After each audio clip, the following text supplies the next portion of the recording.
people truly don't care of how I feel.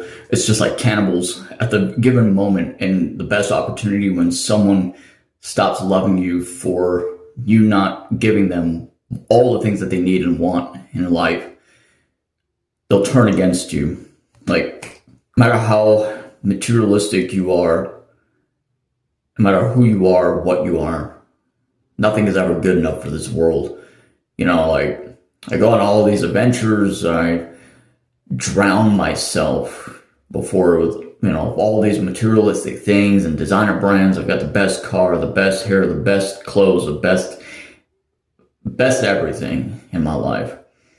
When it comes to men's mental health or emotions for men, we're simply disregarded. It feels like this reality is an artificial simulation of a reality because I'm surrounded by toxic and fake people in my life. All but one. All but one. Otherwise, everybody else wants something from me. They want something from me. Like, all throughout this year, I went through 4 or 5 different women who just only wanted me sexually. They just wanted to fuck me and leave. They wanted to ghost you because you have a pretty face. They want to, like, have this manipulation tactic over you. And I have to live with those scars the rest of my life. I have to live with the memories that are traumatizing and haunting to me. Okay? I've been through enough. My father passed away in my arms at the hospital. I was left for dead as a child by my biological mother, who was a severe alcoholic. She had me in her 20s. My father abandoned me when my mother was pregnant with me, just to start anew somewhere else, get married to some bitch. And that's why I'm just disgusted with my fucking name. But if I disappear, so what? Who would care? Who would care, right? Who would care? These people that I'm surrounded by, they only recognize me for a pretty face. They recognize me for having the best drip, having the best designer clothes, the latest and greatest to keep myself relevant. I sold my soul to this world, and I'm forever eternally enslaved, ensnared by the matrix, ensnared into this world, this sickening, sycophantic reality that I live inside of. I know just one woman in my life, I know she deeply cares for me, and I truly am grateful. I truly am grateful. I thought to entitle this video is "We Need to Talk," because this is the underlying message that half of you, if not majority of you, or the people surrounding my fucking life, gives one iota of a fuck for me. And it's sad. It's a sad reality because I've devoted my entire life. I devoted the past couple of years in devotion not only to the world but to myself, to making myself into a better person, integrating the light that exists and breathes and lives inside of me and myself. And everything that I do, like I work hard and I work at my full-time job and I bust away, I enslave away, grinding and hustling every day of my life, and I believe in myself and I push against all the negative criticisms or perspectives, opinions, misconceptions, misunderstandings, miscommunications of others deriving from the haters, deriving from everybody else, focusing upon my goals and my manifestations to not only making myself into a better person, but obviously to change this world for the better, to share positive influence and inspiration. And sometimes I listen to these voices and I agree with them where, you know, I just push back against my thoughts, my dark thoughts, so much to the point where I just can't push back any longer. And there was something in esotericism and occult science and alchemy where, according to the Kabbalistic system, you have no choice but to confronting yourself, digging deeper, reaching deep down inside your throat, grabbing at your own heart, holding in your hands, and sometimes setting it on fire to start anew, a renewal and awakening, becoming the shadow self, working upon your shadow workings, recognizing the toxic negative traits of yourself, improvising, doing everything you can to changing yourself for the better. But I will have to say that people generally, despite they don't care of how I feel, they don't care of my existence, I could just disappear and fade off, blend into the shadows, the canvas and artwork in the background, smearing darkness across the portraits of the walls and everything else in between, inside purgatory. And I've stayed inside of purgatory.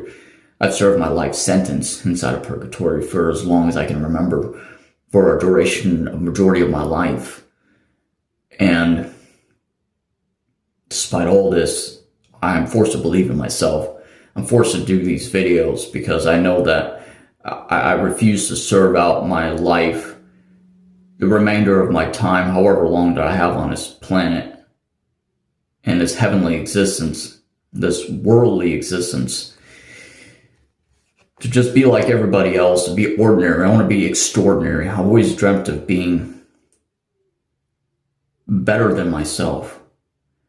And if I can save somebody else's life, if I can help inspire or influence somebody else, and I know I've served my greater purpose of my mortality, and it wasn't wasted, it wasn't shit upon, and I've helped a lot of people. I feel like my art, my music, my videos, this channel, everything I've ever done, and even personally connecting with people in my life, like I've helped to change people's lives. And that's all I ever wanted. All I ever wanted was just to help somebody else and not reverse backwards in time, to relapse into my former shell of myself. And that's one thing I'm always afraid of the most. It's surreal to me. I can't believe this one person in my life just accepts, loves, and just loves me. It's just so foreign to me. Just when I thought I was loved by previous women in my life, I've done everything in my entire world, in my reality, to bring them the most happiness I could ever bring to anybody, as a person should. And my heart was like stabbed, fucked over, vilified. I was left abandoned in the worst ways possible. My thoughts in my head, they tell me, I'm not enough for other people. Like, who the hell could love me? I don't deserve anything. Like, I don't mean shit to anybody else. And it's just only a matter of time until everybody in my life leaves my side and forgets I ever existed and hates me to the day I die and curses my name. And but I know that I know this person, this woman in my life, she helps me to not give up on myself. And if at all costs, if by any means necessary, I don't ever want to give up on myself. And so if you truly love me, if you are somebody who truly, truly loves me and adores me, thank you so much. I'm at a loss for words. I cannot express of how grateful I truly am. There's so much to my soul that is so traumatized and fucked up and damaged, but I absolutely admire and worship the grounds that somebody walks on, and I absolutely admire and I love so much to the ones who truly love me. And I can't say that for anybody much. Like, there's only 2 people in my life, and that's it. And otherwise, to the rest of the world, I'm just an object. I'm just an option. I'm just somebody that is there to be loved, or quote unquote, loved out of convenience. And people only care for me because they just having designer clothes, just having the best fit, the best shit, materialistic shit, you know. Well, that's all I want to say. You know, I create these videos to relate myself to the rest of the world. I'm not trying to have anybody feel like empathy, sympathy, or remorse, or to feel sorry or pity party or anything for me. You know, I'm not trying to play the victim or anything. It's just me expressing how I truly, deeply, authentically, unapologetically feel. And every person in the world should open lines of communication and be honest with themselves and be honest with the rest of the world. And, you know, first and foremost, especially to be honest with what they think and what they feel. Because if you hide your emotions, your thoughts from the rest of the world, you're not living life. You're just punishing yourself. You're running from everything you think that could be positive and constructive in your life. When you open up internally of how you feel, you're blessing yourself. Trust me.